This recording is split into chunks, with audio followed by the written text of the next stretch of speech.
ಹಾಕಿದ್ದು ನೀವೇ ಅಂತ. ನಾನು ಹಲವಾರು ಪತ್ರಿಕಾಗೋಷ್ಠಿನಲ್ಲಿ ಎಲ್ಲ ವಿವರವಾಗಿ ಹೇಳಿದ್ದೀನಿ. ಈಗ ನನ್ನ ಅವಧಿನಲ್ಲೇ ಅದು ಐಸ್ ಕ್ರೀಮ್ ಘಟಕ ಸ್ಥಾಪನೆ ಮಾಡೋಣ ಅನ್ನೋದೊಂದು ದೃಷ್ಟಿಗೋಸ್ಕರವಾಗಿ ಅನುಮೋದನೆ ಕೊಟ್ಟಿದ್ದು ನಿಜ. ಆದ್ರೆ ನಮಗೆ 30 ಕೋಟಿ ರೂಪಾಯಿ ಹೊರಗಡೆಯಿಂದ ಬರುತ್ತೆ ಅಂತ ಹೇಳಿ ಇಲ್ಲಿ ಕೇಂದ್ರ ಸರ್ಕಾರದಿಂದ 10 ಕೋಟಿ ರೂಪಾಯಿ 20 ಕೋಟಿ ರೂಪಾಯಿ KMF ಇಂದ ತೆಗೆದುಕೊಡ್ತಾರೆ ಅನ್ನೋದೊಂದು ಭರವಸೆನ ನಮ್ಮ ವ್ಯವಸ್ಥಾಪಕರು ಹೇಳಿದ್ರು. ಅದು ದಿನೇ ದಿನೇ 2 ತಿಂಗಳು 3 ತಿಂಗಳು ಕಳೀತಾ ಬಂದಾಗ ನಾನು ವಿಚಾರಣೆ ಮಾಡಿದಂದಾಗ ಅದು ಸುಳ್ಳಾಯ್ತು. ಸುಳ್ಳು ಅಂದ್ರೆ ಅದು ಯೋಜನೆ ತಪ್ಪೋಯ್ತು. ಕೇಂದ್ರ ಸರ್ಕಾರದ್ದು 5 ಕೋಟಿಗೆ ಯೋಜನೆ ನಿಲ್ತು. ಇನ್ನು ನಮ್ಮ ಮಹಾಮಂಡಲದಿಂದ ಬರೀ 1 ಕೋಟಿ 2 ಕೋಟಿ ಅಷ್ಟೇ ಕೊಡ್ತೀವಿ, ನಾವು 10-20 ಕೋಟಿ ಎಲ್ಲ ಯಾವುದೇ ಒಕ್ಕೂಟಕ್ಕೂ ಕೊಡಕ್ಕಾಗಲ್ಲ ಅನ್ನೋದನ್ನ ಅವರು ಸ್ಪಷ್ಟವಾಗಿ ನನ್ಗೆ ಹೇಳಿದ್ರು. ನಾನು ಅಲ್ಲಿ ವಾರ್ಷಿಕ ಮಹಾಸಭೆನಲ್ಲೇ ಹೋಗೋದಲ್ಲಾಗ ರೆಕಾರ್ಡ್ ಆಗಿದೆ. ಹಾಗಾಗಿ ಈ ಯೋಜನೆ ಮಾಡಿದ್ರೆ ಈಗಾಗಲೇ ನಾವು ಒಕ್ಕೂಟ ಸ್ಥಾಪನೆ ಮಾಡಬೇಕಾದ್ರೆ 83 ಕೋಟಿ ಅನುದಾನ ಕೊಡ್ತೀವಿ ಅಂತೇಳಿ ಸರ್ಕಾರ ವಿಧಾನಸೌಧದಲ್ಲಿ ಅನುಮೋದನೆ ಆಗಿರುವಂತ ದುಡ್ಡನ್ನ 57 ಕೋಟಿ ಬಾಕಿ ಉಳಿಸ್ಕೊಂಡಿದೆ. ಇನ್ನೂ ₹1 ಕೊಟ್ಟಿಲ್ಲ. ಆ ದುಡ್ಡನ್ನೆಲ್ಲ ರೈತರು ಉತ್ಪಾದನೆ ಮಾಡಿದಂತ ಹಾಲಿನ ದುಡ್ಡ ಲಾಭದ ಅವರ ಹಾಲಿನ ದುಡ್ಡಲ್ಲಿ ನಾವು ಪ್ರತಿ ಸಾಲ ಕಟ್ಟಿದ್ದೀವಿ, ಮೂಲಭೂತ ಸೌಕರ್ಯಗಳನ್ನ ಮಾಡ್ಕೊಂಡಿದ್ದೀವಿ. ಆ ಬ್ಯಾಂಕಿಂದ ತಗೊಬಂದಂತ ಹಣಕ್ಕೆ ಪ್ರತಿ ತಿಂಗಳು 25-30 ಕೋಟಿಗಳಷ್ಟು ಕೂಡ 25-30 ಲಕ್ಷಗಳ ಕೂಡ ನಾವು ಬಡ್ಡಿಗಳನ್ನ ಕಟ್ಟಿದ್ದೀವಿ. ಮತ್ತೆ ನಮಗೆ ದುಡಿಯೋ ಬಂಡವಾಳ ನಮ್ಮ ಹೊಸ ಒಕ್ಕೂಟ ಆಗಿರೋದ್ರಿಂದ ದುಡಿಯೋ ಬಂಡವಾಳನೂ ಇರಲಿಲ್ಲ. ಅದಕ್ಕೂ ಕೂಡ ಓಡಿ ರೂಪದಲ್ಲಿ ತಕ್ಕಂತ ಹಣಕ್ಕೂ ಕೂಡ ಇವತ್ತು ರೈತರು ಹನಿ ಹಾಲ್ನ ಬೆವರನ್ನ ಸುರಿಸಿ ಇವತ್ತು ಕರೆದಂತ ಹಾಲ್ನಲ್ಲೇ ನಾವು ಇವತ್ತು ಬಡ್ಡಿ ಕಟ್ತಾ ಇದ್ದೀವಿ. ಈಗಲೂ ಸಾಲದಲ್ಲಿದೆ. ಇವತ್ತು 23-24 ಕೋಟಿ ಇದೆ. ಪ್ರತಿ ತಿಂಗಳು 65 ಲಕ್ಷ ರೂಪಾಯಿನ ನಾವು ಬ್ಯಾಂಕ್ಗೆ ಒಂದು ಕಂದಾಗಿ ಕಟ್ತಾ ಇದ್ದೀವಿ, ಅಸಲ್ಗೆ ಬಡ್ಡಿ ಅಲ್ಲದೆ. ಅದಲ್ಲದೆ ನಮ್ಮಲ್ಲಿ ಸ್ಟಾಕ್ ಉಳ್ಕೊಂಡಂತ ವ್ಯವಸ್ಥೆಗೆ ಬಡ್ಡಿ ಸಾಲ ಮಾಡಬೇಕಾಯ್ತದೆ. ಆ ಸಾಲಕ್ಕೂ ಕೂಡ ಬಡ್ಡಿ ಕಟ್ತೀವಿ. ಈ ಹಂತದಲ್ಲಿ ನಾವು 40-50 ಕೋಟಿ ರೂಪಾಯಿನ ಸಾಲ ಮಾಡಿ ಈ ಒಂದು ಯೋಜನೆ ಮಾಡಿದ್ರೆ ಇದು ನಷ್ಟ ಆಗುತ್ತೆ. ನಮ್ ದುಡಿಯೋ ಬಂಡವಾಳಕ್ಕೆ ದುಡ್ಡಿಲ್ದೆ ಇವತ್ತು 10 ದಿನಕ್ಕೆ ದುಡ್ಡು ಪೇಮೆಂಟ್ ಅನ್ನ ಕೊಟ್ಕೊಂಡು ಒಂದು ಶಿಸ್ತನ್ನ ಇವತ್ತು ಚಾಮೂಲ್ ಒಕ್ಕೂಟ ಕಾಯಕ ಬಂದಿದೆ. ಇನ್ನು ಮುಂದಿನ ದಿನ ಅದಕ್ಕೆ ತೊಂದರೆ ಆಗ್ಬಾರ್ದು. ನಮ್ಮ ಹಾಲು ಉತ್ಪಾದಕರಿಗೆ ಪ್ರತಿ 10 ದಿನಕ್ಕೆ ರೇಟ್ ದುಡ್ಡು ಕೊಡ್ಲಿಲ್ಲ ಅಂತಂದ್ರೆ ಅವ್ರು ಜೀವನ ಮಾಡೋದು ಕಷ್ಟ ಆಗುತ್ತೆ. ಇವತ್ತಿನ ಸಂದರ್ಭದಲ್ಲಿ ನಾವು ಹಾಲು ಉತ್ಪಾದನೆಯನ್ನೇ ಒಂದು ಮುಖ್ಯ ಕಸುಬನ್ನಾಗಿ ಒಂದು ಜೀವನಕ್ಕೆ ನಡ್ಕೊಂಡಿರುವಂತಹ ಸಾವಿರಾರು ಕುಟುಂಬಗಳಿವೆ. ಅವಕ್ಕೆ ಯಾಕೋ ತೊಂದರೆ ಆಗ್ಬಾರ್ದು. ನಾವು ಬಂಡವಾಳ ಕ್ರೋಢೀಕರಿಸಿಕೊಂಡು ಸಾಲ ಮುಕ್ತರಾಗಿ ಐಸ್ ಕ್ರೀಮ್ ಘಟಕ ಮಾಡೋಣ ಅನ್ನೋ ದೃಷ್ಟಿಗೆ ನನ್ನ ಒಂದು ಹೋರಾಟ ಇತ್ತು. ಆಡಳಿತ ಮಂಡಳಿಯ ಸಭೆನಲ್ಲಿ ಹಲವಾರು ಸಭೆಯಲ್ಲಿ ನಾನು ವಿರೋಧ ಮಾಡಿದ್ದೇನೆ. ನನ್ನ ವಿರೋಧ ನಡುವೆನೂ ಕೂಡ ನಾವೆಲ್ಲ ಮಿದಾಟಿ ಇದ್ದೀವಿ. ಇವ್ರ ಮಾತು ನಮ್ಗೆ ಲೆಕ್ಕಕ್ಕಿಲ್ಲ, ಇವರು ಬೇಕಿಲ್ಲ ಅನ್ನೋ ದೃಷ್ಟಿಗೆ ನಾನು ಏನು ಮಾಡಕ್ಕಾಗ್ಲಿಲ್ಲ. ನಾನು ಎಲ್ಲ ರೈತರನ್ನ ವಿಚಾರವನ್ನ ಸತ್ಯವನ್ನ ಹೇಳಿ ನಾನು ಇವತ್ತು ಒಂದು ಧರಣಿಗೆ ನಾನು ಇಳಿದಿದ್ದೇನೆ. ನಮ್ಮೆಲ್ಲ ರೈತರ ಒಂದು ಒಕ್ಕೂಟದೊಳಗೆ 17 ಕೋಟಿ ದುಡ್ಡಿದೆ ಅಂತ ಹೇಳ್ತಾರೆ. 17 ಕೋಟಿ 40 ಲಕ್ಷ ರೂಪಾಯಿ ಮಾರ್ಚ್ ಹಂತಕ್ಕೆ ದುಡ್ಡು ಇರೋದು ನಿಜ ಇದೆ. ಆ ದುಡ್ಡು ಯಾವ್ದಾವ್ದು ಅನ್ನೋದು ಅಧ್ಯಕ್ಷರು ಅವತ್ತು ಹೇಳಿದ ಮಾತಿನಲ್ಲಿ ಒಂದು ಅವರಿಗೆ ಗೊತ್ತಿಲ್ಲ.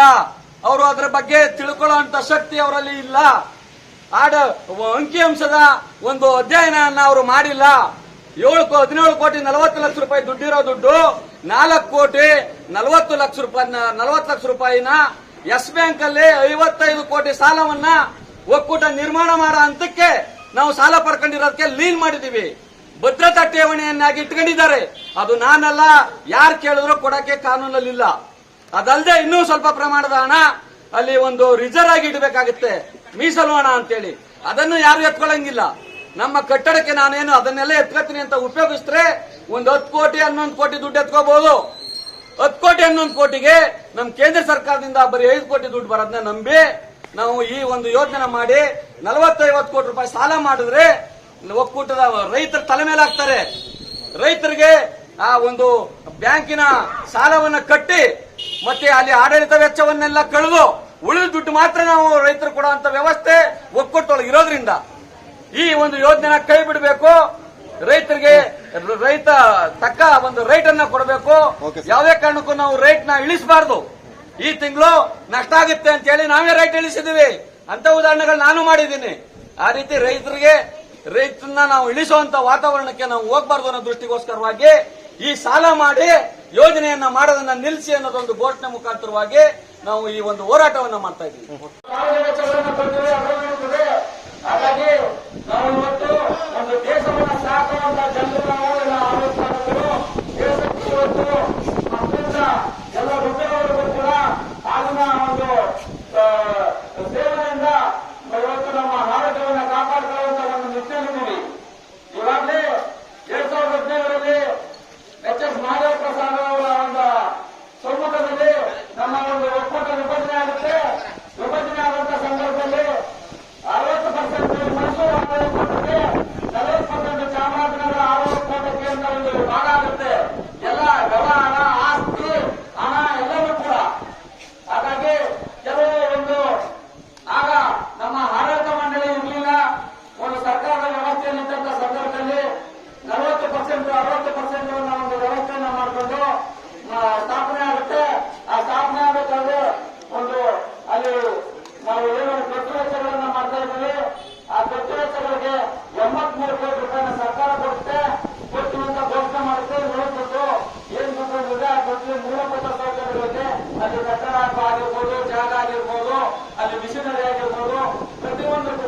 ಮುಖಾಂತರವಾಗಿ ನಮ್ಮ ಒಂದು ಹಾಲು ಒಕ್ಕೂಟ 55 ಕೋಟಿಗಳನ್ನೇ ಸಾಲವನ್ನು ಪಡೆಯುತ್ತೆ.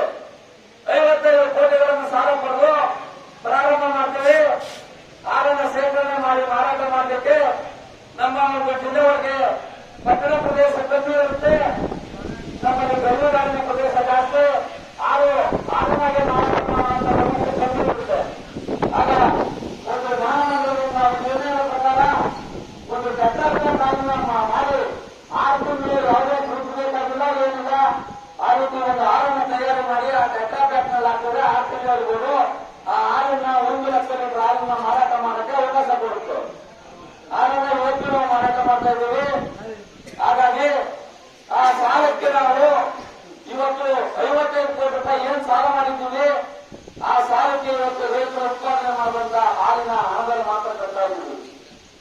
ನಮ್ಮ ಏನು 40-60% ಮಾರಾಟ ಒಂದು ಭಾಗವನ್ನ ಮಾಡ್ಕೊಂಡಿದ್ದೇವೆ ನಾವು.